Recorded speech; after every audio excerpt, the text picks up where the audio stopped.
Sir మళ్ళీ BRS next అధికారంలోకి రాబోతుందని చెప్పి కేసీఆర్ గారు కొన్ని సంచలనమైన వ్యాఖ్యలు చేశారు.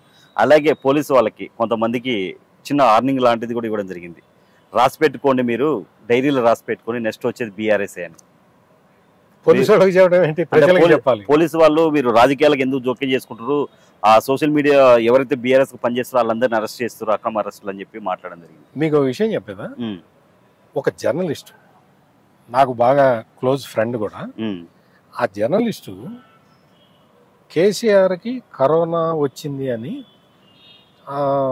చాలా సోషల్ మీడియాలో వస్తే దాన్ని ఒక వార్తగా రాశాడు. కేసీఆర్ ముఖ్యమంత్రిగా ఉన్న సమయంలో కరోనా సోకింది కేసీఆర్కి అని రాశాడు. ఓకే, ఆ వార్త తప్పు అయితే, తప్పు రాశావు నువ్వు, కరెక్షన్ చేసుకో అంటే అతను కరెక్షన్ చేసుకునేవాడేమో. ఓకే, ఏం చేశారో తెలుసా, అతన్ని తీసుకెళ్ళి రాజేంద్ర నగర్ పోలీసులు అరెస్ట్ చేసి అతను దాదాపుగా ఒక 30 రోజులు 40 రోజుల పాటు జైల్లో నుంచి బయటికి రాకుండా చేశారు ఒక జర్నలిస్ట్. ఇట్లా ఇటువంటి ఎగ్జాంపుల్స్ చాలా ఉన్నాయి, కొన్ని వేల ఎగ్జాంపుల్స్ చెప్పగలుగుతాను, నేనే చెప్పగలుగుతా. అంటే నువ్వు ఆ రోజున పోలీసుల్ని ఎంత ఎంత కసిగా వాడావు నువ్వు ప్రజల మీద, జర్నలిస్టుల మీద అనేది నీకు కూడా తెలుసు. అటువంటి నువ్వు ఈ రోజున వచ్చి నేను మళ్ళీ అధికారంలోకి వస్తా, నువ్వు పోలీసులు ఎందుకు సహకరిస్తున్నారు? ఆ రోజున పోలీసుల్ని ఇంత కర్కశంగా వాడిన నువ్వు ఈ రోజున వచ్చి పోలీసులు ఎందుకు గుర్తుపెట్టుకుంటారు? పోలీసులు శాంతి భద్రతలు కాపాడటానికి పనిచేస్తారు. శాంతి భద్రతలు కాపాడటానికి పనిచేసే పోలీసుల్ని పట్టుకొని, ఇంకో విషయం చెప్పమంటారా, ఆంధ్రాలో జగన్ కూడా ఇదే మాట్లాడుతున్నాడు. ఆంధ్రాలో జగన్ ఏమంటున్నాడు, పోలీసుల్ని బట్టలు పొదీసి కొడతా అంటున్నాడు. ఈ కేసీఆర్కిను జగన్మోహన్ రెడ్డికి దగ్గర సంబంధాలు ఉన్నాయి అంటానికి ఇది ఇంకొక ఉదాహరణ అంటున్నానండి. ఈ పోలికలు జగన్మోహన్ రెడ్డి ఎట్లా ఆలోచిస్తున్నాడో కేసీఆర్ కూడా అట్టగే ఆలోచిస్తున్నాడు. తప్పు కేసీఆర్, జగన్మోహన్ రెడ్డి ఆలోచిస్తున్నట్టు నువ్వు ఆలోచించమాక. జగన్మోహన్ రెడ్డికి రాజకీయాలు తెలియవు, నీకు తెలుసనే చాలా మంది అనుకుంటున్నారు. నువ్వు కూడా నాకు కూడా రాజకీయాలు తెలియవు అని ప్రూవ్ చేసుకోవద్దు. పోలీసులతోటి పోలీసుల్ని తిట్టడం, లేకపోతే పోలీసుల్ని హెచ్చరించటం, దాన్ని ఏదో మీకు సంబంధించిన మీడియాలు బాగా రాసుకోవటం, ఇదంతా బాగానే ఉంటుంది. కానీ రేవంత్ రెడ్డి అయితే ఇంకో 3.5 సంవత్సరాలు అయితే అధికారంలో ఉంటాడు. అందుకని ఎట్లా ఉండాలి, హుందాగా ఉండాలి, రాజకీయాల్లో హుందాగా ప్రవర్తించాలి, ఆ విషయాలన్నీ తెలుసుకొని మాట్లాడాలి తప్ప వేరే విధంగా మాట్లాడటం వల్ల మంచి ఫలితాలు రావు. రజోత్సవ సభలో కేసీఆర్ గారు మాట్లాడుతూ కాంగ్రెస్ అన్నిట్లో ఫెయిల్ అయింది, ఓన్లీ కాంగ్రెస్కి సంచులు నింపుడు మోసుడు తప్ప ఏం తెలియదు, 20-30% కమిషన్లు తప్ప అని చెప్పి మాట్లాడడం జరిగింది. దీన్ని మీరు ఎలా చూస్తారు?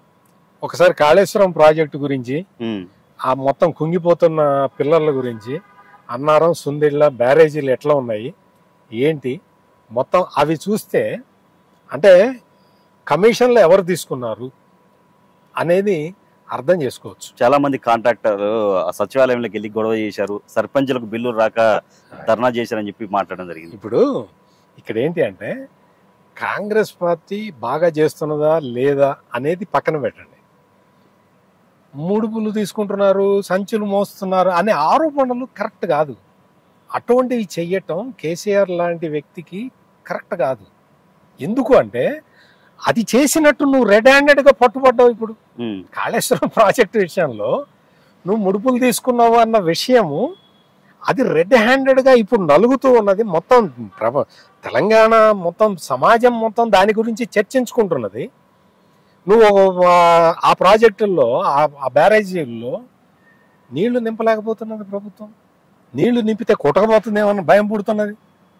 అందుకని ఇక్కడ ఏంటి అంటే, నువ్వు కమిషన్లు అవి గట్రా అటువంటివి తీసుకొని నువ్వు ప్రాజెక్టులు కట్టావు అనేది తెలంగాణ సమాజం మొత్తం నమ్ముతున్న ఈ స్థితిలో నువ్వు కాంగ్రెస్ తీసుకుంటుందంటే ఎవడు నమ్ముతాడు? అందుకని కాంగ్రెస్ ముడుపులు తీసుకుంటున్నారా లేదా అనేది ఇంకా ఎస్టాబ్లిష్ కావాలి. ఇంకా ఇప్పటికి కాలేదు కదా, భవిష్యత్తులో ఎస్టాబ్లిష్ అవుతుందేమో. నువ్వు కేసీఆర్ లాంటి వాళ్ళు ఎస్టాబ్లిష్ చేస్తారేమో చూద్దాం. కానీ ఈ రోజుకైతే నువ్వు ముడుపులు తీసుకున్నావు అనేది ఎస్టాబ్లిష్ అయిన ఫ్యాక్ట్. అందుకని 1,000 నీ వైపు చూపిస్తే 4,000 నా వైపు చూపిస్తాయి. ఇది గుర్తుపెట్టుకోవాలి. కేసీఆర్ లాంటి ఒక చాణక్యుడు ఇటువంటి చీప్ పాలిటిక్స్, చీప్ కామెంట్స్ చేయడం కరెక్ట్ కాదు. ఉన్న తెలంగాణ నా కళ్ళ ముంగటే ఆగమవుతుంది, చూడలేకపోతున్నా, చాలా బాధగా ఉందని చెప్పి కొన్ని వ్యాఖ్యలు చేయడం జరిగింది. తెలంగాణ ఆగం చేస్తారు. ఏదైతే ప్రభుత్వం ఈ ప్రభుత్వాన్ని నడపడం రావట్లేదు అని చెప్పి మాట్లాడడం జరిగింది. అక్కడ అందరూ చాలా మంది అనుభవజ్ఞులే ఉన్నారు. రేవంత్ రెడ్డి ఒక్కడే మంత్రి కాకుండా ముఖ్యమంత్రి అయ్యాడు, కానీ మిగిలిన వాళ్ళందరూ కూడా ఉత్తమ్ కుమార్ రెడ్డి, పొంగులేటి శ్రీనివాసరెడ్డి, బట్టి విక్రమార్క వీళ్ళందరూ కూడా రాజకీయంగా చాలా అనుభవం, డక్కా ముక్కీలు తిన్న వాళ్ళే ఉన్నారు అక్కడ. కాంగ్రెస్ పార్టీలో ఇంకొకటి ఏముంటుంది అంటే మొత్తం సమిష్టి నిర్ణయాలు ఉంటాయి. అందరూ కూర్చొని మాట్లాడుకోవాల్సిందే. నా వర్గం ఇది, నీ వర్గం ఇది అంటే నడవదు అక్కడ. ఏ వర్గం ఇది నడవదు. ఫస్ట్ నుంచి ఉంది కదా సార్ కాంగ్రెస్ లో కుమ్ములాటలు ఎక్కువ. కుమ్ములాటలు అనే పదం కరెక్ట్ కాదు, కానీ బీఆర్ఎస్ లో లేవా? టీఆర్ఎస్ ఉన్నప్పుడు లేవా? బీఆర్ఎస్ ఉన్నప్పుడు లేవా? కొంచెం కాంగ్రెస్ లో ఎక్కువ ఉన్నాయి అంటారు కదా. కాదు, అక్కడ ఏంటి అంటే ఒకే మనిషి నిర్ణయాలు తీసుకుంటాడు బీఆర్ఎస్ పార్టీలో. కాంగ్రెస్ లో అట్లా ఉండదు. సమిష్టి నిర్ణయం ఉంటుంది, అందరు కలిసి తీసుకోవాల్సిందే. ఇప్పుడు చాలా విచిత్రం ఏంటి అంటే కాంగ్రెస్ పార్టీ అధికారంలోకి వచ్చి ఇప్పుడు దాదాపుగా సంవత్సరంన్నర అవుతున్నది కదా. ఈ సంవత్సరంన్నరలో ఎక్కడైనా ఇదిగో ఇది మేజర్ కుంభకోణం అని బయటకు వచ్చిందా? మామూలుగా అయితే రావాలి కదా. మొత్తం అంతా కాంగ్రెస్ పార్టీ అంటేనే ఒక కుంభకోణాల మయం అని కదా. ఇప్పటివరకు అయితే రాలేదు కదా. ఇంకా కేసీఆర్ మాటలకి విలువే ఉంటుంది. Thank you sir. నమస్కారం. ఆ రోజున పోలీసుల్ని ఇంత కర్కశంగా వాడిన నువ్వు ఈ రోజున వచ్చి పోలీసులు ఎందుకు గుర్తుపెట్టుకుంటారు? పోలీసులు శాంతి భద్రతలు కాపాడటానికి పనిచేస్తారు. శాంతి భద్రతలు కాపాడటానికి పనిచేసే పోలీసుల్ని పట్టుకొని ఇంకో విషయం చెప్పమంటారా? ఆంధ్రాలో జగన్ కూడా ఇదే మాట్లాడుతున్నాడు. ఆంధ్రాలో జగన్ ఏమంటున్నాడు? పోలీసుల్ని బట్టలు తీసి కొడతా అంటున్నాడు. ఈ కేసీఆర్కిను జగన్మోహన్ రెడ్డికి దగ్గర సంబంధాలు ఉన్నాయి అంటానికి ఇది ఇంకొక ఉదాహరణ అంటున్నానండి. ఈ పోలికలు జగన్మోహన్ రెడ్డి ఎట్లా ఆలోచిస్తున్నాడో కేసీఆర్ కూడా అట్టగే ఆలోచిస్తున్నాడు. తప్పు కేసీఆర్. జగన్మోహన్ రెడ్డి ఆలోచిస్తున్నట్టు నువ్వు ఆలోచించమాక. జగన్మోహన్ రెడ్డికి రాజకీయాలు తెలియవు. నీకు తెలుసనే చాలా మంది అనుకుంటున్నారు. నువ్వు కూడా నాకు కూడా రాజకీయాలు తెలియవు అని ప్రూవ్ చేసుకోవద్దు. పోలీసులతోటి పోలీసుల్ని తిట్టడం, లేకపోతే పోలీసుల్ని హెచ్చరించటం, దాన్ని ఏదో మీకు సంబంధించిన మీడియాలు బాగా రాసుకోవటం, ఇదంతా బాగానే ఉంటుంది. కానీ రేవంత్ రెడ్డి అయితే ఇంకో 3.5 సంవత్సరాలు అయితే అధికారంలో ఉంటాడు. అందుకని ఎట్లా ఉండాలి? హుందాగా ఉండాలి, రాజకీయాల్లో హుందాగా ప్రవర్తించాలి.